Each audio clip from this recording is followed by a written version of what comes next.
Halo dulur Sampurasun, bagaimana kabarnya? Semoga kalian sehat selalu dan diberi rezeki yang melimpah.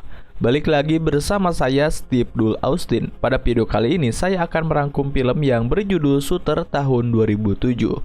Sebelum ke filmnya, saya akan mengingatkan bahwa konten ini mengandung kekerasan yang tidak cocok untuk ditonton di sekitar anak-anak. Oke lah, tanpa membuang waktu kita langsung saja ke filmnya. No one can track you through the water except the fish. 2 men. Film dibuka dengan diperlihatkan dua orang sniper yang tengah menjalankan misi rahasia. Mereka adalah Bobby Swigger dan rekannya bernama Donnie. Ternyata mereka tengah menjalankan misi perdamaian di Ethiopia. Di sana mereka terus mengawasi pasukan pemberontak yang sedang melaju ke arah kamp pasukan Amerika Serikat. Visual confirmation of TS-129's current position.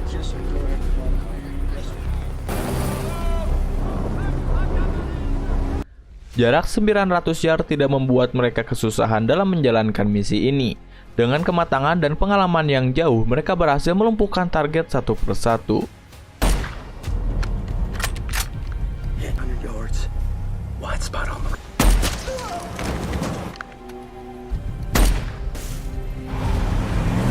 Namun tidak diduga, tiba-tiba pasukan musuh datang dengan membawa lebih banyak tentara. Tidak hanya itu, mereka juga mendatangkan heli untuk menyerang Swigger dan Donnie.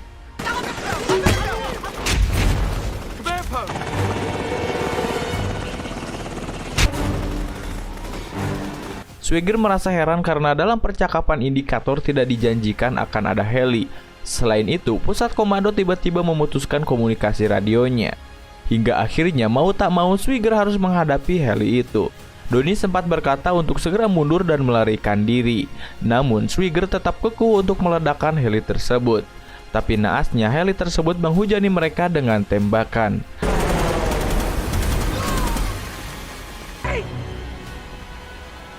Melihat Donnie tewas, sontak membuat kemarahan Swigger membara. Dan akhirnya Swigger berhasil menembak jatuh heli tersebut.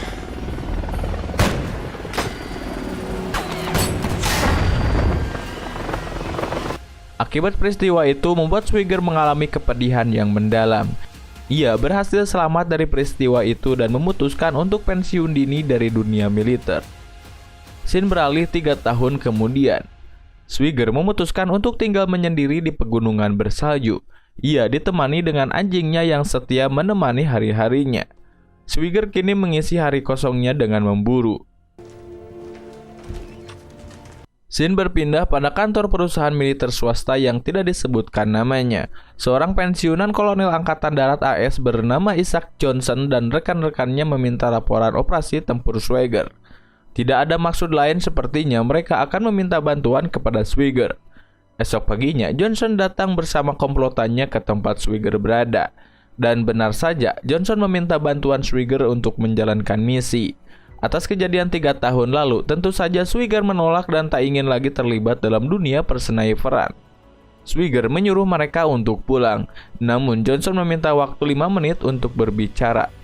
Johnson memintanya untuk memberikan keahliannya dalam membuat skema penembakan jarak jauh terkait sebuah rencana pembunuhan presiden yang berhasil terlacak lewat rekaman transmisi. Johnson mengharapkan Swigger agar mengarahkan semua kemampuannya demi menggagalkan rencana teror tersebut. Sebelumnya, Swigger menolak misi tersebut. Namun, karena Johnson kembali mengingatkan sumpah prajurit yang pernah Swigger ucapkan untuk setia pada negara dan menghadapi semua musuh dari luar dan dalam, akhirnya ia pun bersedia menjalankan misi ini untuk terakhir kalinya. Namun, dia tidak menyadari bahwa ada maksud lain dari Johnson. Kemudian, Swigger mencoba menembak dari jarak 1 mil dengan bertujuan agar ia dapat menebak arah angin, kelembaban suhu, dan sebagainya. Swigger kemudian berangkat menuju kota Washington, Baltimore, dan Philadelphia. Kota-kota tersebut yang akan menjadi tempat kunjungan presiden. Dari 3 kota itu, Swigger mulai mengamati dari letak kamera pengintai, suhu udara, kecepatan angin, kelembaban, dan jarak tembak. Setelah itu, Swigger melaporkan hasil analisanya kepada Kolonel Johnson. Ia berkesimpulan bahwa Philadelphia adalah tempat yang sangat memungkinkan untuk Swigger menjalankan misinya. dengan berbagai pertimbangan dan perhitungan yang ia telah lakukan. Kolonel Johnson merasa sangat puas dengan laporan Swigert dan ia memberi Swigert pujian karena telah melakukan hal terbaik bagi negaranya. Singkat cerita, hari pengunjungan presiden pun tiba. Bapak Presiden kini telah berada di Philadelphia dan akan berpidato. Ia ditemani oleh uskup dari Ethiopia. Sang uskup berpidato terlebih dahulu dan menceritakan tentang kekejaman di negaranya. Sementara Swigert terus memantau acara tersebut. Tak lama kemudian, datanglah seorang polisi yang bernama Timmons. Setelah diperkenalkan oleh Kolonel Johnson, Timmons berkata bahwa dirinya akan membantu Swigert. Seusai berkenalan dengan polisi itu, Swigert pun mulai melanjutkan kembali pengintaiannya. Setelah uskup selesai berpidato, kini tiba giliran presiden. Sesaat setelah presiden naik ke podium, Swigert mulai membaca gerakan sniper musuh yang sudah mendapatkan kekuatan penuh untuk menembak. Namun saat ia berbalik, tiba-tiba Timmons menembak dadanya. Di saat yang sama, uskup Ethiopia juga tertembak tepat mengenai kepalanya. Opsir Timmons melanjutkan dengan menembak paha Swigert, hingga akhirnya Swigert menjatuhkan diri lewat jendela gedung. Beruntungnya ia masih bisa menyelamatkan diri. Dengan cepat komplotan Kolonel Johnson memberitahu FBI bahwa pelaku penembakan adalah Swigert yang tidak lain adalah merupakan mantan tentara marinir. Disitulah Swigert menyadari kalau dirinya telah dijebak dalam sebuah konspirasi rencana pembunuhan presiden. Kemudian Swigert berjalan dengan pincang mendekati seorang agen FBI yang bernama Nick Memphis. Setelah mendapatkan informasi yang katanya Swigert adalah pelaku penembakan, Nick segera mengancam Swigert dengan pistol. Namun Swigert berusaha mendekati Nick. Dengan sigap, Swigert membalikkan keadaan dan melumpuhkan Nick. Ia lalu memborgol Nick dan merampas mobil dinasnya.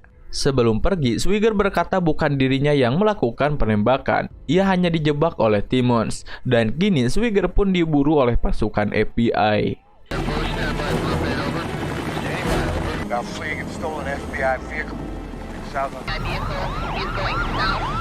Kemudian ia singgah di tempat pencucian mobil dan merawat lukanya setelah menemukan obat-obatan di mobil itu.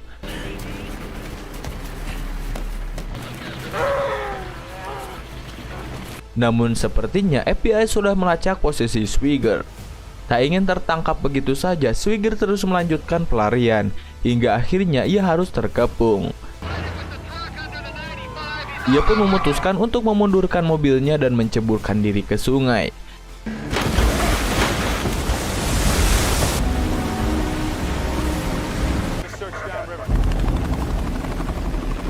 Agen Memphis lalu diinterogasi oleh atasannya karena lalai dalam mempertahankan senjata dan kendaraan dinasnya.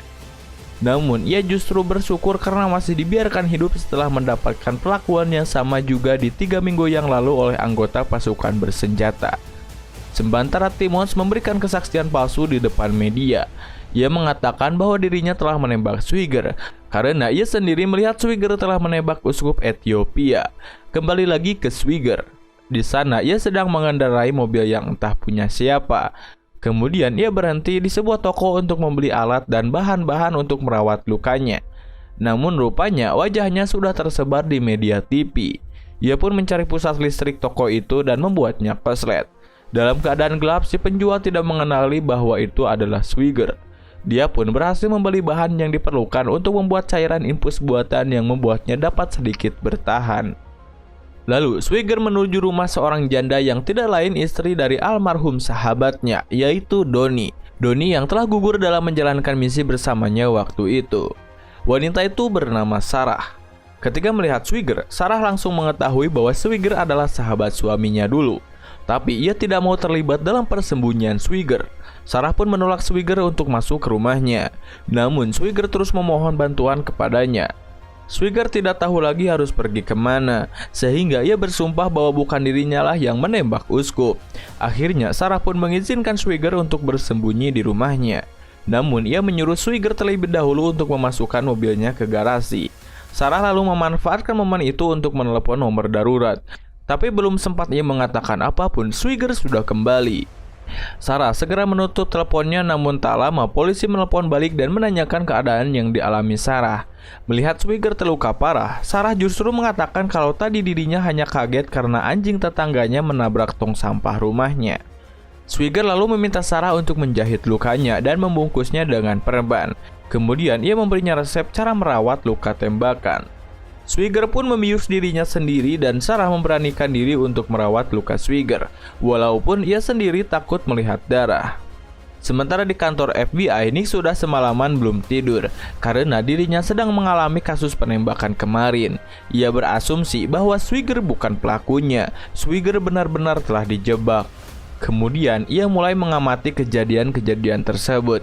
Dan di sana Nick menemukan banyak kejanggalan. Dimulai dari penyiapan data, tembakan ke presiden yang terlalu meleset, dan kesaksian Timmons yang melihat ujung senapan Swigert keluar jendela. Menurutnya tidak ada penembak ulung yang mengeluarkan ujung senapannya. Ia pun berniat untuk menemui Timmons secara langsung. Namun rekannya berkata agar Nick mengurungkan niatnya karena Timmons telah mati tertembak oleh 2 orang perampok semalam. Dari situ, Nick semakin bersemangat mencari bukti kalau kasus itu adalah sebuah konspirasi yang melibatkan para elit yang mengkambing hitamkan Swigert. Di sisi lain, anak buah Johnson juga mengetahui bahwa orang terakhir yang bertemu Swigert sebelum pelarian adalah Nick. Mereka juga telah mengetahui Nick secara diam-diam tengah menyelidiki kasus penembakan kemarin. Johnson lalu menyuruh anak buahnya untuk segera menangkap Nick. Dengan mudah Nick terlacak dan ditangkap oleh mereka.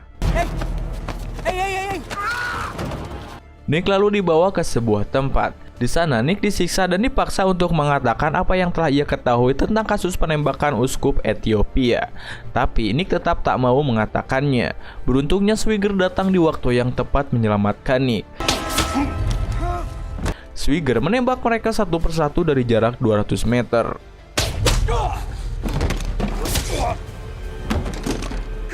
Di sini Nick mengira Swigert akan membunuh dirinya juga. Swigert pun mengatakan banyak kesempatan yang sudah terlewatkan jika ia ingin membunuh Nick.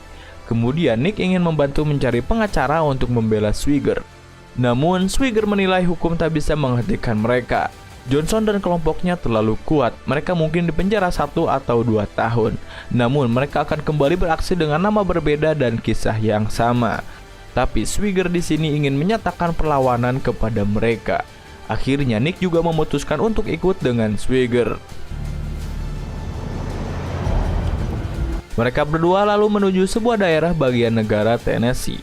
Swigert berniat mendatangi seorang legenda penembak jitu yang dikenal paling hebat. Mereka berbicara mengenai teknik pencocokan senjata dengan pelurunya yang telah ditembakkan. Ia juga membicarakan konspirasi yang melibatkan para penembak jitu. Orang itu lalu menyebutkan ciri-ciri penembak jitu tersebut. Dan ternyata orang yang menembak uskup adalah seorang pria yang menggunakan kursi roda. Mendengar hal itu, Swigert mengaku telah melihat ciri-ciri orang yang dimaksud. Kemudian Nick menghubungi rekan FBI dan meminta untuk mencari informasi seseorang yang bernama Michael Sandor. Ia pun berhasil melacak keberadaan orang itu yang katanya berada di Virginia. Di sisi lain, anak buah Kolonel Johnson juga telah mengetahui alamat Sarah dari laporan keuangan Swigert yang tiap bulannya mengirimkan bunga untuk Sarah. Disitulah mereka berhasil melacak alamatnya. Tidak lama mereka langsung mendatangi kediaman Sarah dan berhasil menangkap Sarah untuk dijadikan tawanan.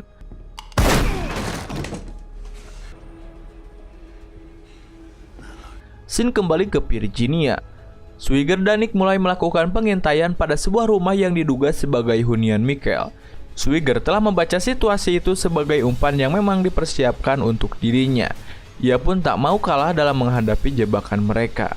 Mereka berdua lalu mengunjungi swalayan dan membeli bahan yang dibutuhkan untuk membuat peledak. Setelah mendapatkan semuanya, mereka pun mulai bekerja.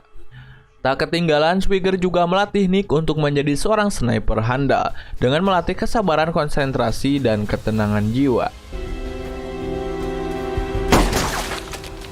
Dengan persiapan yang cukup, mereka pun mulai beraksi. Di sini, Nick ditugaskan untuk mengamati situasi. Sedangkan Swigert bergerak masuk memasang peledak dan membunuh petugas yang berjaga satu persatu. Dengan ketenangan jiwa dan arahan sang sutradara, Swigert berhasil menghabisi mereka.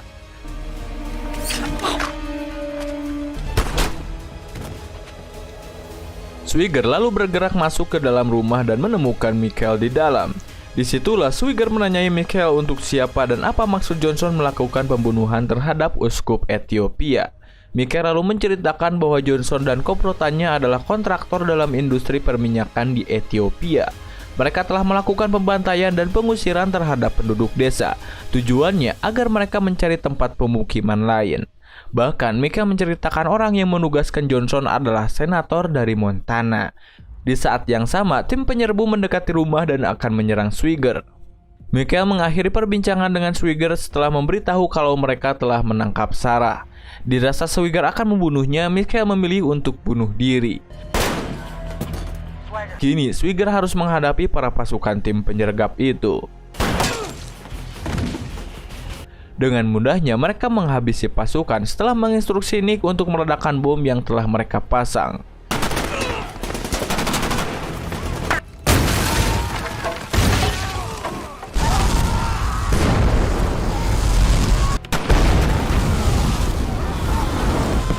Tapi tak lama datang pula bala bantuan musuh yang menggunakan heli. Heli tersebut menembaki mereka berdua. Tentu saja serangan itu mengingatkan Swigger pada misi terakhirnya yang menyebabkan sahabatnya gugur. Merasa menembaki heli itu tidak aman bagi mereka, ia pun menyuruh Nick untuk mencari tempat perlindungan. Nick lalu berlari menarik perhatian pilot heli agar mendekati tangki gas yang ada di tempat itu. Dengan cepat Swigger menembaki tangki gas itu dan membuat heli itu terbakar. Disitulah mereka berhasil kabur dengan aman. Para agen FBI dan pimpinannya kembali dibuat heboh atas kasus penembakan di Virginia yang melibatkan Swigger dan agen mereka sendiri. Mereka semakin bingung dengan keadaan yang sebenarnya terjadi. Mengapa agen mereka memilih membantu seorang buron? Sementara Senator Charlie dan Kolonel Johnson sedang dibuat pusing oleh Swigger yang tidak pernah berhasil mereka bunuh. Kemudian, scene beralih ke sebuah kota di negara bagian Montana. Nick menelpon ke kantor FBI dan berbicara dengan atasannya tentang keadaan yang ia alami. Hal itu sengaja mereka lakukan agar FBI dapat melacak keberadaan mereka. Lalu, tiba giliran Swigger menelpon Johnson dan membicarakan tentang sebuah negosiasi. Swigger ingin agar Sarah dibebaskan dan ia memiliki bukti rekaman percakapannya dengan Michael tentang kejahatan Johnson. Namun, Swigger juga meminta agar Senator Charlie dihadirkan. Setelah mereka berdua sepakat, Swigger menentukan koordinat lokasi tempat pertemuan mereka.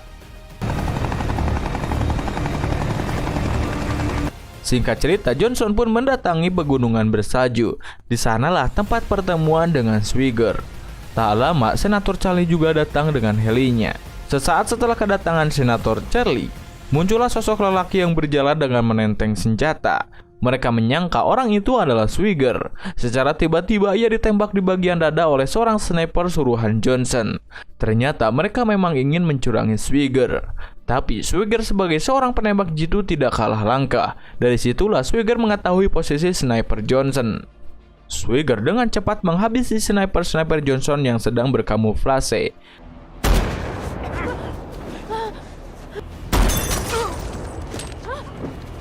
Dan orang yang ditembak tadi adalah Nick yang menggunakan lempengan baja pelindung di tubuhnya. Kini hanya anak buah Johnson yang masih mengancam Sarah dengan pistol di tangan kirinya. Setelah menyetel teleskop dan melakukan pembidikan dengan cermat, Swigger mulai menarik pelatuknya. Dengan tepat, luncuran peluru Swigger berhasil menghancurkan jari telunjuk Jack. Tak sampai di situ, Swigger menghadiahi Jack tembakan lagi dan merontokkan lengannya. Sementara kedua bosnya hanya berdiri kebingungan dan tidak tahu harus berbuat apa. Dari kejauhan, Swigger keluar dari persembunyiannya dan mendekati mereka. Di tempat lain, agen FBI juga menerima surat dari Nick yang memberitahu posisinya. Dengan cepat, pasukan FBI pun segera menaiki heli dan menuju ke lokasi yang dimaksud. Sementara Swigger dan Nick menggeledah mereka bertiga. Swigger lalu terlibat perdebatan dengan Charlie mengenai kejahatan yang dilakukannya pada desa di Ethiopia. Ternyata Charlie membantai orang-orang di sana bertujuan demi memuluskan pendirian perusahaan minyaknya. Di sana juga Charlie mengiming-iming Swigger agar bergabung menjadi anak buahnya. Tapi bagusnya ia tidak tergoda begitu saja. Namun tak lama kemudian pasukan FBI datang mendatangi lokasi. Tapi dengan cepat Swigger membakar ponsel yang berisi rekaman percakapan yang Charlie inginkan. Tapi apa yang terjadi? Mereka malah tertawa dan berkata bahwa mereka tidak akan terkena tuntutan atas peristiwa pembantaian itu karena mereka sangat kebal hukum. Mereka berdua pun bergegas pergi. Tapi sebelum pergi, Johnson berkata, "Aku menang dan kau kalah." I won. You lost. Tak bisa berbuat apa-apa, akhirnya Swigert dan Nick menyerahkan diri kepada pasukan FBI. Setelah Swigert ditangkap, ia meminta tuntutan atas perilaku Charlie dan Johnson di Ethiopia. Selain itu, ia juga ingin menjelaskan mengenai penembakan uskup. Atas permintaan Swigert, akhirnya mereka melakukan pertemuan antara Swigert sebagai pihak terdakwa, jaksa agung, pengacara, dan Kolonel Johnson untuk memberikan kesempatan kepada Swigert mengemukakan pembelaannya. Dia pun diberi kesempatan 5 menit berbicara dan membuktikan dirinya tak bersalah. Dengan sangat santainya, Swigert berkata ia mengaku jika senjata yang ada di depannya adalah miliknya. Begitupun dengan pelurunya. Namun ia langsung mematahkan tuduhan mereka dengan mencoba memalsukan peluru sembari menodongkan ke arah Nick dan Kolonel Johnson. Hal itu tentu saja membuat mereka kaget. Swigert pun menjelaskan bahwa sebelum meninggalkan rumahnya, ia selalu menukar pin senapannya. Tujuannya agar senapan itu tidak bisa digunakan oleh sembarangan orang, sehingga sangat mustahil bila dirinya membawa senapan yang tidak bisa digunakan. Terlebih lagi dengan membuat tuduhan bahwa senapan itulah yang digunakan untuk menembak uskup. Secara otomatis tuduhan Swigert sebagai pelaku penembakan telah terbantahkan. Namun Kolonel Johnson tidak diam saja. Ia juga mengatakan bahwa tidak ada bukti kuat yang bisa menyeret dirinya ke dalam kasus tersebut. Tanpa rasa bersalah, ia hendak meninggalkan ruangan. Dengan cepat, Nick memperlihatkan foto-foto bukti kekejaman Johnson dan komplotannya yang telah membunuh banyak warga desa di Afrika. Namun lagi-lagi hal itu tak bisa membuat Kolonel Johnson ditahan karena kasus tersebut terjadi di negara lain. Begitupun dengan jaksa agung yang membenarkan bahwa mereka sedang tidak berada dalam pengadilan internasional, dan jaksa agung tidak memiliki kuasa untuk menahan Kolonel Johnson. Akhirnya Kolonel Johnson meninggalkan ruangan setelah mengata-ngatai Swigert dengan kalimat, "Aku menang dan kamu kalah lagi." Kemudian, jaksa mendekati Swigert sembari mengatakan keadilan memang tak selalu menang. Ia pun membebaskan Swigert dari segala tuduhan. Dan pada malam harinya di sebuah rumah, Senator Charlie, Kolonel Johnson sedang merayakan kemenangannya. Mereka sedang merencanakan lagi misi baru. Namun secara tiba-tiba, mereka dikejutkan dengan anak buah mereka yang terjatuh dari lantai atas dalam keadaan telah tertembak. Begitu Kolonel Johnson berdiri, tiba-tiba peluru menembus dadanya dan membuatnya tewas seketika. Kini mereka diteror habis-habisan oleh Swigert. Dari serangan tersebut hanya menyisakan Senator Charlie dan seorang asistennya. Begitu Swigert berhasil membunuh asisten senator, ia pun muncul. Tapi dengan sombongnya, Charlie masih ingin menakuti Swigert dengan mengatakan bahwa dirinya adalah senator. Tanpa belas kasihan, Swigert lalu menembak kepala Charlie dan mengakhiri hidupnya. Sebelum pergi, Swigert mematahkan sebuah pipa saluran gas. Hal itu tentu menyebabkan rumah di sana terpenuhi uap gas. Dan seketika Swigert keluar, rumah itu pun terbakar. Di akhir film, Swigert pun pergi mengendarai mobil bersama Sarah. Oke Mang Bro, dan film ini pun udahan bor.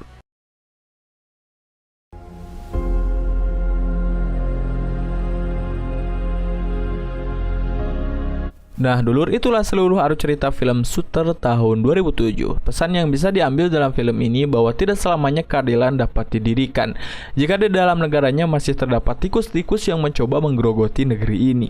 Itu saja yang bisa saya sampaikan. Jika ada kesalahan, rek ataupun kritik silahkan tulis di komentar. Sekian dari saya, Steve Dula Austin, dan mengucapkan terima kasih.